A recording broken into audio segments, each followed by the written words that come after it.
नमस्कार दोस्तों। BPSC mains को ध्यान में रखते हुए हिस्ट्री के अंतर्गत जितना भी इम्पोर्टेंट प्रश्न है सबको बारी बारी से कवर कराई जा रही है। आज इसी कड़ी में शॉर्ट आंसर टाइप क्वेश्चन को शामिल किया गया है। यहाँ पे 3 प्रश्न हैं, चलिए बारी बारी से हम लोग इसे देखने का प्रयास करते हैं। और वर्तमान में बदलते हुए बीपीएससी के पैटर्न के आधार पर जिस तरीके से बीपीएससी शॉर्ट प्रश्नों को पूछ रहा है, 8 नंबर का 3 प्रश्न दे रहा है और 7 नंबर का 2 प्रश्न दे रहा है। ठीक है, तो इसी के अकॉर्डिंग आपको अपना आंसर राइटिंग को भी पूरी तरीके से ठीक है लेके चलना होगा। सीमित शब्दों में आप कम से कम माने शब्दों में आप कितने अच्छे वे में यहाँ पे प्रेजेंट कर पाते हैं, तभी जाके आपका संक्षेप आंसर राइटिंग बेहतर हो सकता है। तो चलिए सबसे पहले बात करते हैं हम लोग वर्तमान समय में रविंद्रनाथ टैगोर के विचार का महत्व। अब डायरेक्ट देखिए यहाँ पे पूछ रहा है रविंद्रनाथ टैगोर के विचार का महत्व, तो यहाँ पे अगर उनके विचारों के महत्व को आज वर्तमान समय में ध्यान के रख के लिखेंगे तो उतना अट्रैक्टिव आंसर राइटिंग नहीं होगा, बशर्ते कि आप थोड़ा सा दूसरे अप्रोच अपनाने की कोशिश कीजिए कि रविंद्रनाथ टैगोर के कौन कौन से विचार थे और फिर उन विचारों का अप्लाई यहाँ पे वर्तमान समय में करेंगे तो फिर उसके कंपेरिजन में ज़्यादा बेहतर आंसर राइटिंग माना जाएगा। तो यहाँ पे हम लोग शुरुआत करेंगे परिचय में आप शुरुआत कर सकते हैं रविंद्रनाथ टैगोर जो किस प्रकार से एक मल्टी डायमेंशनल टैलेंटेड व्यक्ति थे, हर एक एरिया को दिखा सकते हैं, कब उनको नोबेल प्राइज़ मिला उसको दिखा सकते हैं। उसके बाद से प्रमुख जो भी विचार हैं उनके द्वारा जो दिया गया है उन विचारों को जितना शॉर्ट तरीके से आप लिखने का प्रयास करेंगे ज़्यादा बेहतर होगा। और उसके बाद से उसका वर्तमान समय में क्या महत्व है और फाइनली छोटा सा निष्कर्ष के माध्यम से अपना आंसर राइटिंग कंप्लीट कर सकते हैं। तो हम लोग यहाँ पे शुरू करते हैं रविंद्रनाथ टैगोर। देखिए अगर हम लोग इनका जन्म की बात करें तो 1861 में पश्चिम बंगाल का जो ठाकुरबाड़ी का जो क्षेत्र है, बहुत ही मैंने कह सकते हैं कि एक संपन्न परिवार में जन्म हुआ था। लेकिन इस संपन्नता का इन्होंने पूरी तरीके से फ़ायदा भी उठाया। वेल एजुकेटेड मैंने हर तरीके से इन्होंने ठीक है अपने आप को निखारा, बाहर भी गए, यूरोप भी ये स्टडी करने के लिए गए। तो इस प्रकार से देखेंगे तो इनके विचारों में एक ग्लोबलाइजेशन की भी आपको कई बार छवि देखने के लिए मिल जाएगी। अर्थात कह सकते हैं कि यह एक मल्टी डायमेंशनल टैलेंटेड व्यक्ति थे, जैसे कि एक महान कवि के रूप में, कवि के साथ साथ इनको लेखक के साथ विचारक, दार्शनिक, ठीक है दार्शनिक विचारक एक ही है, ठीक है चित्रकार हो गया, उपन्यासकार हो गया, साहित्यकार हो गया, जैसे साहित्यकार गीतांजलि के लिए ठीक है नोबेल प्राइज़ भी मिला, नाटककार हो गया या फिर यहाँ पे एक महान इनको राष्ट्रवादी भी बोला जा सकता है, एक सब जो देख रहे हैं ठीक है एक ही व्यक्ति में सारी चीज़ें समाहित है। अब इन्हीं सारी चीज़ों को आप देख पा रहे हैं, इन्होंने पूरी तरीके से प्रयोग किया समाज को जगाने में इन सारे ही चीज़ों का प्रयोग किया। खासकर यहाँ पे ठीक है भारतीय साहित्य हो गया, संगीत हो गया, संस्कृति हो गया, उन सारे चीज़ों में रविंद्रनाथ टैगोर का बहुमूल्य योगदान है। और ये योगदान इतना इम्पोर्टेंट है कि आज वर्तमान में देखा जाए तो भारत के साथ साथ पूरी दुनिया को प्रभावित कर रहा है। तो स्वाभाविक सी बात है कि ऐसे प्रश्नों को ज़रूर पूछा ही जाएगा। चलिए हम लोग बॉडी पार्ट लिखते हैं प्रमुख विचार। अब जो भी विचार है थोड़ा इसको ठीक है मैंने बताया था आपको कि कंप्रेस करके लिखना है, क्योंकि शॉर्ट में लिखना है। तो यहाँ पे 4 टाइप के विचार शामिल है। नंबर 1 है यहाँ पे सार्वभौम मानवतावाद, अर्थात मानवता जो वाद है सभी के लिए यहाँ पे होना चाहिए, चाहे वो किसी भी धर्म का हो, किसी भी जाति का हो, किसी भी लिंग का हो। इन सारे चीज़ों को ध्यान में रखते हुए उसकी संस्कृतियों पे विशेष जोर देने का यहाँ पे प्रयास करना है, उसके मानवतावाद पे बहुत अधिक यहाँ पे जोर देने का यहाँ पे प्रयास करना है। एक दूसरे को सभी लोग जब तक मानेंगे उनेंगे नहीं, जानेंगे नहीं, तब तक उन दोनों के बीच यहाँ पे करुणा की भावना पैदा ही नहीं हो सकती है। इसीलिए करुणा की भावना को पैदा करना ज़्यादा ज़रूरी है, और तभी जाके एक सच्ची प्रगति आएगी, सच्ची शांति आएगी, तभी जाके यहाँ पे लोगों का समग्र विकास हो सकता है। तो इस मामले में सार्वभौम मानवतावाद के आधार पर ठीक है उनका कुछ इस टाइप का विचार था और संकुचित विचार नहीं था। मैंने बताया कि इनके विचारों में आपको हमेशा एक ग्लोबलाइजेशन की छवि देखने के लिए मिलेगी, अर्थात किसी एक क्षेत्र की बात नहीं करते हैं, प्रांत की बात नहीं करते, राज्य की बात नहीं करते हैं, किसी एक राष्ट्र की बात नहीं करते हैं, बल्कि बात करते हैं पूरा पूरा अंतर्राष्ट्रीयतावाद की बात करते हैं, इंटरनेशनल लेवल की बात करते हैं।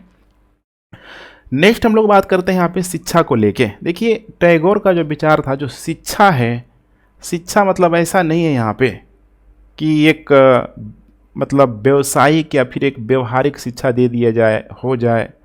उनका मानना था कि शिक्षा का जो यहाँ पे उद्देश्य होना चाहिए, शिक्षा का जो उद्देश्य होना चाहिए पूरी तरीके से उस व्यक्ति के अंदर यहाँ पे विचार हो गया, विचारों का समग्र कह सकते हैं कि एंट्री कर दे, जिसके वजह से वो व्यक्ति यहाँ पे सामाजिक परिवर्तनों को समझ सके, सामाजिक परिवर्तनों को समझ सके, कुछ सृजनात्मक कार्य कर सके, सृजनात्मक कार्य कर सके, आलोचनात्मक सोच को अपना सके, आलोचनात्मक सोच को अपना सके, इस टाइप का वो बातें करते थे। इसीलिए तो उन्होंने शांति निकेतन को खोला हुआ था कि खुले वातावरण में जो भी स्टूडेंट है सीखेंगे तो ये सारी चीज़ें उनके अंदर यहाँ पे डेवलपमेंट होगी।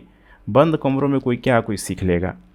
तो शिक्षा को लेके ठीक है पूरा का पूरा ठीक है उनका यही विचार था। उनको मानना था कि देखिए शिक्षा एक मुक्तिदाता के रूप में होना चाहिए, जो व्यक्ति और उनकी पूरी क्षमता के एहसास करने और समाज की बेहतरी में योगदान होने के लिए यहाँ पे होना चाहिए। तो ये सारी बातों को आपको ठीक है शामिल जरूर करना है कि रविंद्रनाथ टैगोर के अंतर्गत ठीक है शिक्षा का उनके लिए क्या महत्व था, किस प्रकार के वे शिक्षा के पूरी तरीके से फेवर थे। आज देख रहे हैं ना, आज भले ही कौशल युक्त, अगर सोचिए अगर ये कौशल युक्त शिक्षा को यहाँ पे बढ़ावा दिया जा रहा है तो कहीं न कहीं देखेंगे तो इसमें एक रोबोटिज्म का भी भावना पर ठीक है मतलब आ रही है। एक व्यक्ति ठीक है अगर डाटा एंट्री का काम कर रहा है वो वही कर रहा है, तो उस तरह का शिक्षा नहीं होना चाहिए। सृजनात्मक नई चीज़ ठीक है आना ज़रूर चाहिए। और यकीन मानिए आर्टिफिशियल इंटेलिजेंस ने अभी इस चीज़ को और अधिक चैलेंज के रूप में ठीक है मानव को यहाँ पे दिया है। नेक्स्ट, उपनिवेशवाद और साम्राज्यवाद। उपनिवेशवाद और यहाँ पे साम्राज्यवाद, इनका देखिए ठीक है पूरी तरीके से वे इसके कट्टर आलोचक थे, कट्टर आलोचक। और ये मानते थे कि देखिए ये जो राष्ट्रवाद है, ध्यान से समझने की कोशिश कीजिए, जो राष्ट्रवाद है, राष्ट्रवाद का जो अगला जो दौर आता है उग्र राष्ट्रवाद, और इसी उग्र राष्ट्रवाद की वजह से यहाँ पे उपनिवेशवाद और साम्राज्यवाद को बढ़ावा मिलता है। उपनिवेशवाद और साम्राज्यवाद को बढ़ावा मिलता है। इसीलिए जब यही नहीं रहेगा तो फिर बाकी चीज़ों को ठीक है अपने आप यहाँ पे ख़त्म हो जाएगी, कमज़ोर पड़ जाएगी। इसीलिए यहाँ पे मानना था इनका कि इससे क्या होगा, देखिए उपनिवेशवाद और राष्ट्रवाद से तो जो भी मजबूत जो ताकतें हैं उनके द्वारा कमज़ोर लोगों का यहाँ पे शोषण किया जाता है, कमज़ोर लोगों का बुरी तरीके से यहाँ पे शोषण किया जाता है, असमानता बहुत अधिक फैलने लग जाती है, कई सारी समस्याएं लेके आती है। इसीलिए हर हाल में इसका खात्मा होना ही होना चाहिए। उसके बाद नेक्स्ट है यहाँ पे राज्य के संबंध में विचार। इनका मानना था कि देखिए राज्य जो है ना अगर नहीं ही हो तो फिर ज़्यादा बेहतर है। जैसे इनका मानना था कि फंडामेंटल राइट है व्यक्ति को राज्य से लेना पड़ता है, जबकि फंडामेंटल राइट जो मानव अधिकार है, जो मानवतावाद है, व्यक्ति को जन्म लेने के साथ ही उसके अंतर्गत यहाँ पे शामिल होती है, लेकिन ऐसा नहीं होता है। इसीलिए टैगोर का मानना था जो राज्य है, राज्य की हर हाल में यहाँ पे जो ज्यादती होती है ये नहीं होना चाहिए। जितना हो सके कम से कम राज्य का इंटरफेयर हो, कम से कम राज्यों का अगर इंटरफेयर हो उतना ही अधिक समाज बेहतर होगा। अर्थात हर हाल में ये विकेंद्रीकरण को, डिसेंट्रलाइजेशन के पक्षधर थे, डिसेंट्रलाइजेशन के पूरी तरीके से ये पक्षधर थे। इस प्रकार इनको एक महान देशभक्त के रूप में भी जाना जाता है। उन्होंने सांस्कृतिक मूल्यों को सामाजिक व्यवस्था का पूरी तरीके से आधार बनाया और नैतिक मूल्यों को सामाजिक मूल्यों पर यहाँ पे आधार बनाया। तो इन सारी बातों को लिखिए। अब पूरा विचार आपने एग्जामिनर को बता दिया। अब इसके बाद से इसका अप्लाई करना है। वर्तमान समय में इसका महत्व क्या है? देखिए, वर्तमान समय में दुनिया जिस तरीके से अपने फ़ायदे के लिए, अपने स्वार्थ के लिए, अपने इंटरेस्ट के लिए हर चीज़ को यहाँ पे क्या कर रही है, डैमेज कर रही है। चाहे वो पर्यावरण हो, चाहे एक दूसरे को मारना हो, एक दूसरे के संसाधनों को छीनना हो, हर हाल में देखा जाए तो वर्तमान में रविंद्रनाथ टैगोर के विचारों को समाहित करने की ज़रूरत है। इसीलिए यहाँ पे बताने की आपको ज़रूरत है कि अभी जिस तरीके से जो अंतर्राष्ट्रीय मंच पर मानवतावाद का हनन हो रहा है, मानवतावाद का हनन हो रहा है, इसके वजह से आज और अधिक इनके विचार प्रासंगिक हो गए हैं। इसीलिए ठीक है, इनके विचारों को अपना के करुणा की भावना को जगाना होगा, करुणा की भावना को जगाना होगा, इंसानियत की भावना को जगाना होगा। चाहे अगर हम लोग एग्जाम्पल की बात कर ले, देखिए अभी रूस और यूक्रेन युद्ध की बात कर ले, यहाँ पे कितने अधिक सोचिए, यहाँ पे मात्रा में पूरी तरीके से लोगों का विकास रुक गया। कितने बड़ी मात्रा में जो सार्वभौम, जो हम लोग अभी बात कर रहे थे, मानवतावाद का यहाँ पे हनन किया गया, पूरा का पूरा इंफ्रास्ट्रक्चर यहाँ पे डैमेज कर दिया गया। तो यहाँ पे अगर उनके विचारों को लाया जाता तो इसको यहाँ पे बहुत हद रोका जा सकता था। उसी तरीके से यहाँ पे देखा जाए तो वर्तमान समय में बी केंद्रीकरण की नीति को काफ़ी महत्व मिला है। बी केंद्रीकरण की नीति को काफ़ी महत्व मिला है और यह भारत के विकास के लिए बहुत ही आवश्यक है, आज भी देखिए पंचायती संस्था को ये कहीं न कहीं मजबूत कर रहा है। तो यहाँ पे दूसरे नंबर पर बताना है आपको डिसेंट्रलाइजेशन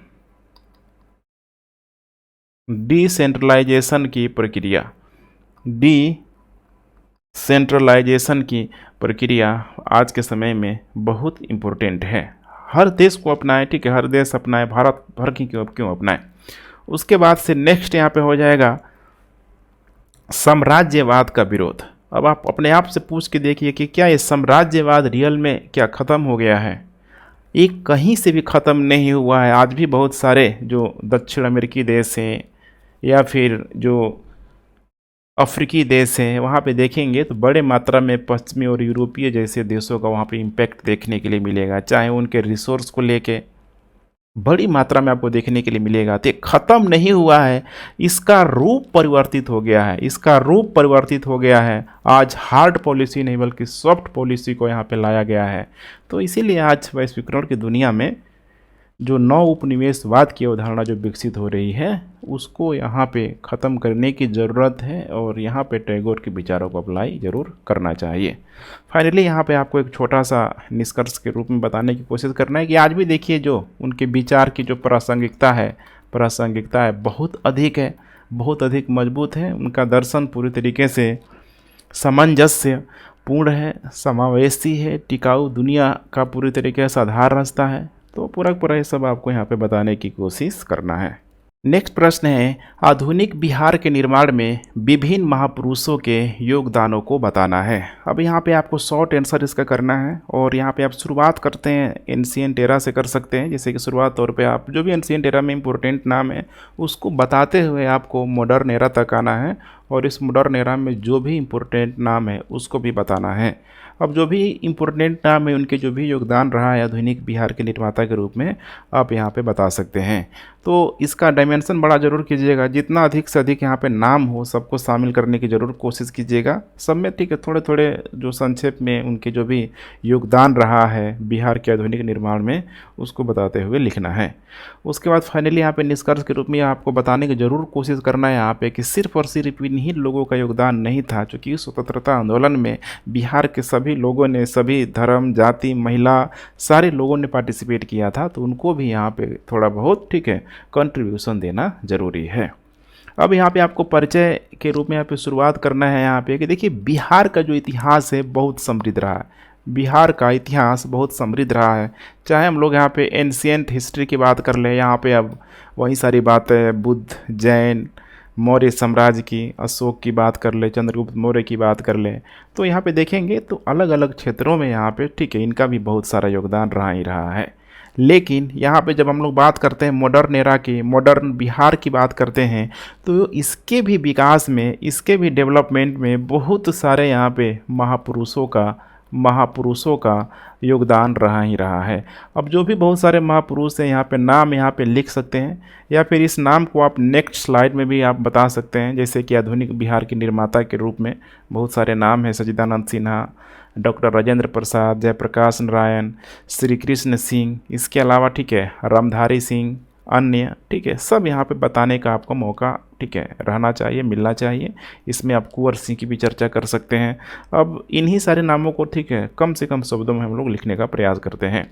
जैसे कि नंबर 1 बात की जा रही है सच्चिदानंद सिन्हा की, सच्चिदानंद सिन्हा की ठीक है। तो देखा जाए तो देखिए उस समय जो बिहार था पूरी तरीके से बंगाल में शामिल था। आपको जैसे पता है 1912 के पहले बिहार बंगाल में शामिल था। अब जब बंगाल में शामिल था तो जो कलकत्ता था पूरी तरीके से कह सकते हैं एक राजनीतिक केंद्र बना हुआ था, अंग्रेज़ों का प्रशासनिक केंद्र के रूप में यहाँ पे मौजूद था।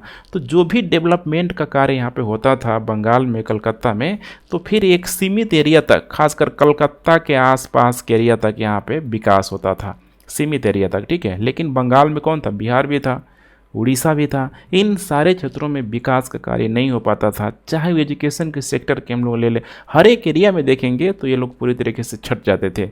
इसके वजह से यहाँ पे देखेंगे तो बिहार में व्याप्त गरीबी के साथ साथ भूखमरी या फिर यहाँ पे शोषण, ये सारी चीज़ें यहाँ पे लंबे समय तक जारी रहा।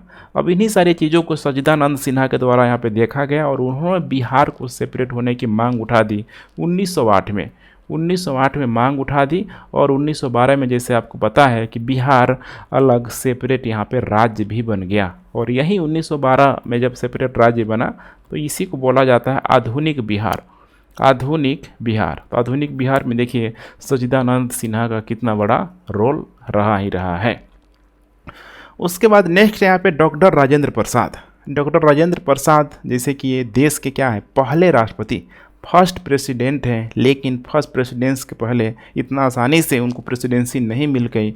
उन्होंने भी बहुत ठीक है भारत की आज़ादी के लिए, भारत के स्वतंत्रता संग्राम के लिए यहाँ पे ठीक है काफ़ी हद तक उन्होंने भी यहाँ पे फाइट किया। स्वतंत्रता सेनानी तो थे ही ये लोग, बड़ी मात्रा में ठीक है वकील भी थे, बड़ी मात्रा में इन द सेंस कि इनके समय के ठीक है मजहरूल हक की बात कर लें, ब्रजकिशोर प्रसाद की बात कर लें, ये बहुत सारे जो लोग थे यहाँ पे ठीक है आपको अमूमन देखने के लिए मिलेगा कि बड़े मात्रा में इसमें वकील ही इसमें शामिल थे। उन्होंने बिहार के कई स्थानों से राष्ट्रीय आंदोलन का पूरी तरीके से नेतृत्व किया। चाहे हम लोग चंपारण सत्याग्रह की बात कर लें, पटना से ये साथ में हो लिए, चंपारण सत्याग्रह से देखेंगे हम लोग ठीक है। तो इधर जब असहयोग आंदोलन शुरू हुआ, नॉन कोऑपरेशन मूवमेंट जब शुरू हुआ, तो उसमें भी इन लोगों ने ठीक है बिहार का जो कह सकते हैं कि प्रदेश जो कांग्रेस अध्यक्ष के रूप में मौजूद थे, वहाँ से भी इन लोगों ने असहयोग प्रस्ताव पारित किया। आगे चल के फिर ठीक है दौर आएगा जब सविनय अवज्ञा आंदोलन का, तो कई सारे जगहों पे कई सारे बिहार के लोगों ने ठीक है सत्याग्रही के रूप में भी उन लोगों को यहाँ पे चुना गया। उसमें राजेंद्र प्रसाद का भी बड़ा रोल है यहाँ पे। आगे चल के फिर भारत छोड़ो आंदोलन होगा, तो हर जगह आपको ये चीज़ दिखाई देगा कि ये स्वतंत्रता सेनानी के रूप में बिल्कुल ही गांधी के साथ, नेहरू के बगल में एकदम एक खड़े थे। तो डॉक्टर राजेंद्र प्रसाद। उसके बाद नेक्स्ट नाम है यहाँ पे जयप्रकाश नारायण। इनका नाम देखिए कैसे आप भूल सकते हैं, याद करिए उस भारत छोड़ो आंदोलन का दौर, कि जब ये हजारीबाग के जेल से किस प्रकार से ठीक है, लगभग दिवाली का शायद दिन था उस दिन, हजारीबाग जेल को फांदने के लिए कई सारे धोतियों का पूरा होता है ना, मतलब रस्सी बना लेना, फिर उस धोतियों के माध्यम से हजारीबाग जेल को फांद जाना और फिर नेपाल के तराई क्षेत्रों में जाके आज़ाद दस्ता का निर्माण करना, अंग्रेज़ों के नाक में दम कर देना। सोच पा रहे हैं यहाँ पे जयप्रकाश नारायण का, तो बहुत बड़ा इनका भी यहाँ पे पूरी तरीके से रोल माना ही जाएगा भारत के आंदोलन में और फिर बिहार के आंदोलन में, फिर बिहार के क्षेत्रों से। इसके बाद से देखा जाए जब ठीक है कह सकते हैं कि भारत आज़ाद हुआ तो जो रिजर्वेशन का जो कॉन्सेप्ट लाया गया, रिजर्वेशन का कॉन्सेप्ट लाया गया, इसका ठीक है जयप्रकाश नारायण के द्वारा यहाँ पे विरोध भी किया गया, समाप्त करने का भी प्रयास किया गया और साथ ही बिहार के विकास में पूरी तरीके से प्रतिबद्ध रहे। नेक्स्ट हम लोग बात करते हैं यहाँ पे श्री कृष्ण सिंह का, श्री कृष्ण सिंह का। इन्होंने भी देखा जाए ठीक है तो एक बड़े रूप में आप कह सकते हैं कि ठीक है कहीं न कहीं भारत का स्वतंत्रता आंदोलन का इनके द्वारा भी यहाँ पे नेतृत्व किया ही गया और यही कारण है कि ये बिहार के प्रथम मुख्यमंत्री भी बनाए गए। देख रहे हैं ना, जितना भी बड़ा बड़ा पोस्ट जिनको भी मिला हुआ है, इनका भारत के स्वतंत्रता संग्राम में अतुलनीय योगदान है। तो बिहार के जब ये मुख्यमंत्री बने तो क्या था उस समय, खुद सोच के देखिए। बिहार में पूरे का पूरे जो बुनियादी जो संरचना था, राजनीतिक अस्थिरता का दौर चल रहा था, उस समय अगर कोई मुख्यमंत्री बन रहा है या फिर भारत का कोई प्रधानमंत्री बन रहा है तो समझ रहे हैं कि कितनी बड़ी चैलेंज थी यहाँ पे। पूरी तरीके से उसको खड़ा करना, हर एरिया में यहाँ पे काम करना, और इसीलिए सब पे ठीक है श्री कृष्ण सिंह को माना भी जाता है कि श्री कृष्ण सिंह के द्वारा मुख्यमंत्री के रूप में पॉलिटिकल से लेके ठीक है कह सकते हैं कि इकोनॉमिक हो गया या फिर सोशल हो गया, लगभग बहुत सारे एरिया में इनके द्वारा कार्य करने का प्रयास किया गया, जो कहीं न कहीं आधुनिक बिहार को एक मजबूती देने का कार्य किया। उसके बाद नेक्स्ट है रामधारी सिंह दिनकर। इनको कौन नहीं जानता है। देखिए हिंदी के प्रसिद्ध कवि, एक निबंधकार, स्वतंत्र सेनानी भी थे। इन्होंने अपनी कलम से जो भी व्याप्त गरीबी थी, गरीबी के साथ साथ बेरोजगारी थी, इन सारे ही मुद्दों पे अपनी आवाज़ को बुलंद किया। अपनी कलम के माध्यम से, लेखन शैली के माध्यम से, साहित्यिक के माध्यम से लोगों तक पहुंचने में पूरी तरीके से ठीक है सफल रहे। और फिर एक होता है ना बहुत बड़ा प्रभाव, मैंने पढ़ाया भी था, कला, साहित्य, वास्तुकला का कितना बड़ा प्रभाव होता है। ये सब चीज़ यहाँ पे दिखाई देता है और अपनी प्रतिभा से बिहार को इनके द्वारा भी नया आयाम दिया गया। इसके बाद यहाँ पे अन्य नाम है। अन्य नाम में अब कई सारा नाम है, जैसे कि अनुग्रह नारायण सिंह, इसके अलावा मजहरुल हक, वीर कुंवर सिंह। इसमें ठीक है थोड़ा दो पॉइंट आप ऐड कर करके यहाँ पे लिख सकते हैं। और फाइनली आपको मैंने बताया था कि निष्कर्ष के रूप में आपको कोशिश करना है कि आपको ज़रूर यह बताना है कि बिहार के निर्माण में, आधुनिक बिहार के निर्माण की भूमिका में किसी एक व्यक्ति का योगदान नहीं है, बल्कि यह संयुक्त प्रयास से बिहार का हर एक व्यक्ति, हर एक महिला, हर एक मजदूर ने मिलकर आधुनिक बिहार की नींव रखी। हाँ, लेकिन यहाँ पे थोड़ा बहुत आप योगदान दे सकते हैं कि इन महापुरुषों ने भीड़ को नेतृत्व प्रदान किया और जिसके कारण आधुनिक बिहार की अवधारणा और बड़ी तेजी से मजबूत हुई। नेक्स्ट प्रश्न है भारत नौजवान सभा। बहुत इंपॉर्टेंट प्रश्न हो सकता है, खासकर संक्षेप में लिखने के लिए तो ऐसे प्रश्नों को बीपीएससी के द्वारा पूछे जाने की संभावना बनी रहती है। अब यहाँ पे आपको शुरुआत करना है बिल्कुल परिचय से कि किस प्रकार से भारतीय नौजवान सभा का यहाँ पे गठन हुआ, खासकर असहयोग आंदोलन की असफलता के बाद से कैसे बहुत सारे युवा जो लोग हैं क्रांतिकारी गतिविधियों की तरफ यहाँ पे रुख करने लगे। भगत सिंह वगैरह का नाम है, सब बताते हुए चलना है। उसके बाद से ये जो नौजवान जो सभा था क्या था, इनका उद्देश्य क्या था, इनकी गतिविधियाँ क्या थी, सबको बताना है। आज अगर वर्तमान तक अगर इसको लिंक करने का प्रयास करें अखिल भारतीय युवा लीग में किस तरीके से इसका मर्ज कर दिया गया, विलय कर दिया, तो फिर ज़्यादा बेहतर होगा। उसके बाद से टिप्पणी कर सकते हैं निष्कर्ष के रूप में। तो चलिए हम लोग शुरू करते हैं यहाँ पे भारत नौजवान सभा। इसका माना जाता है कि सबसे बड़ा इसका उदय होने का जो कारण था असहयोग आंदोलन की समाप्ति, ठीक है। और तब जाके यहाँ पे आगे चल के भगत सिंह के द्वारा 1926 में इसकी स्थापना की गई, नौजवान सभा की स्थापना की गई। अब इसका उद्देश्य क्या था, तो देखिए नाम ही यहाँ पे नौजवान सभा, इसका उद्देश्य यही था कि जो भी युवा वर्ग है, युवाओं को सशक्त बनाना है और सशक्त बनाने के साथ साथ सामाजिक, राजनीतिक और आर्थिक विकास में उनकी सक्रिय भागीदारी को भी बढ़ाना है। तो उद्देश्य था जो भी यहाँ पे युवा है, युवाओं के आर्थिक हो गया, इकोनॉमिक हो गया, सोशल हो गया या फिर यहाँ पे पॉलिटिकल हो गया, हर तरीके से इनकी भागीदारी को यहाँ पे सुनिश्चित करना ही करना है। इसी दरम्यान देखेंगे तो आगे चल के ठीक है धीरे धीरे धीरे बहुत सारे लोग इसमें शामिल हो गए। भगत सिंह हो गया या फिर अशफाक उल्ला खां हो गया, चंद्रशेखर आज़ाद हो गया, सब कहीं न कहीं यहाँ पे ठीक है देखेंगे तो एक ही विचारधारा से लोग पूरी तरीके से संचालित हो रहे थे। तो इसके माध्यम से आप परिचय के रूप में बता सकते हैं। उसके बाद से यहाँ पे हम लोग बात करते हैं नेक्स्ट नौजवान सभा, भारतीय नौजवान सभा। जैसे मैंने बताया इसकी जो स्थापना जो की गई थी, स्थापना 1926 में की गई थी भगत सिंह के द्वारा। देखा जाए तो यह एक वामपंथी संगठन के रूप में इसको आप समझ सकते हैं, जिसमें हिंसा तो था ही यहाँ पे, ठीक है। हिंसा के माध्यम से जो भी उद्देश्य है, ठीक है, उसकी यहाँ पे पूर्ति करना। इसमें शुरुआती तौर पे देखा जाए तो बड़े मात्रा में किसान हो गया, जो भी किसान या फिर जो नौजवान लोग थे, नौजवान थे, मजदूर थे, इनको बड़ी मात्रा में यहाँ पे शामिल किया गया था, बड़ी मात्रा में शामिल किया गया था और इनको एक साथ एक प्लेटफॉर्म पे लाके आज़ादी को मांग को यहाँ पे तेज करने का भी प्रयास किया गया। आगे चल के देखेंगे तो यही पूरी तरीके से ठीक है हिंदुस्तान रिपब्लिक एसोसिएशन में पूरी तरीके से कह सकते हैं कि यहीं दिल्ली में आके ठीक है उसका विलय हो गया।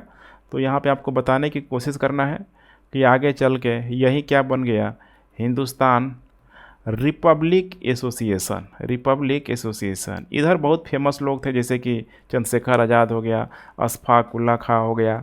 तो यहाँ पे ठीक एक गुप्त संगठन के रूप में लोग कार्य कर रहे थे और यहीं पे आके हिंदुस्तान रिपब्लिक एसोसिएशन में इसका विलय हो गया। हालांकि 1929 में माना जाता है कि इसकी ठीक है संगठन पे पूरी तरीके से प्रतिबंध लगा दिया गया, क्योंकि यहाँ पे आपको ध्यान होगा कि जो सैंडर्स की जो हत्या की गई, लाला लाजपत राय की मृत्यु का बदला लिया गया, उसके वजह से सब यहाँ पे एक्शन लिया गया, ठीक है। तो जो भी ये संगठन के लोग थे ये पूरी तरीके से रेल कर्मियों के बीच हड़ताल करने का इन लोगों ने प्रयास भी किया हुआ था। तो ये सारी बातें नौजवान सभा के बारे में। इसके बाद देखेंगे बाद में इस समूह का बाद में यहाँ पे भारतीय युवा लीग के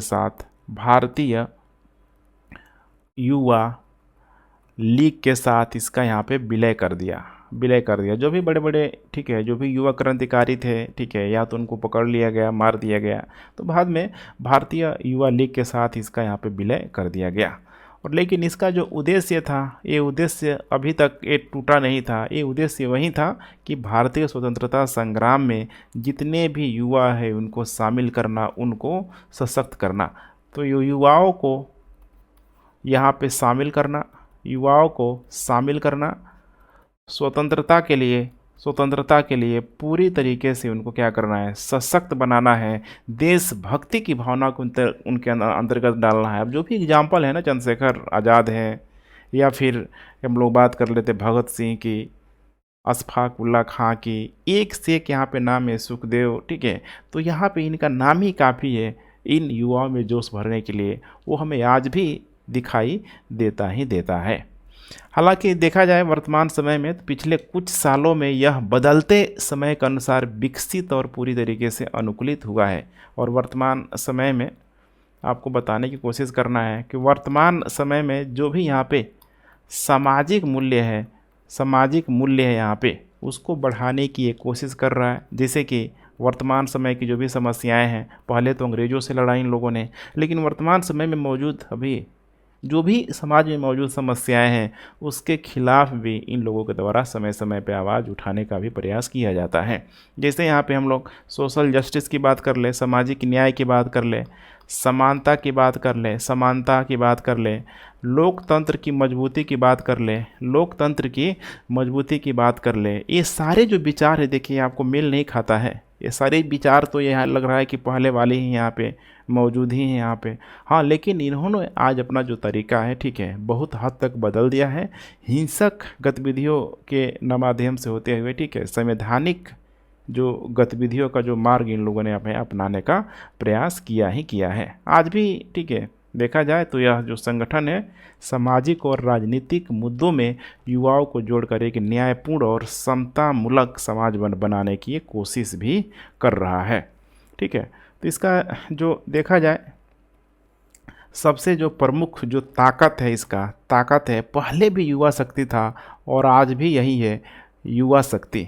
युवा शक्ति को पूरी तरीके से सशक्तिकरण करना, उनको हर दृष्टिकोण से यहाँ पे मजबूत करना, समाज में मौजूद जो भी समस्याएं हैं उन समस्याओं से अवगत कराना, और उसका सिर्फ अवगत कराना नहीं बल्कि उसका समाधान भी ढूंढना। तो ये सारी बातें आज आपको भी यहाँ पे देखने के लिए मिलेगा। इसके अलावा इस संगठन का कुछ और भी काम है, जैसे कि जो संगठन है वर्तमान में युवाओं को, ध्यान रखिएगा, युवाओं को शिक्षित करने के साथ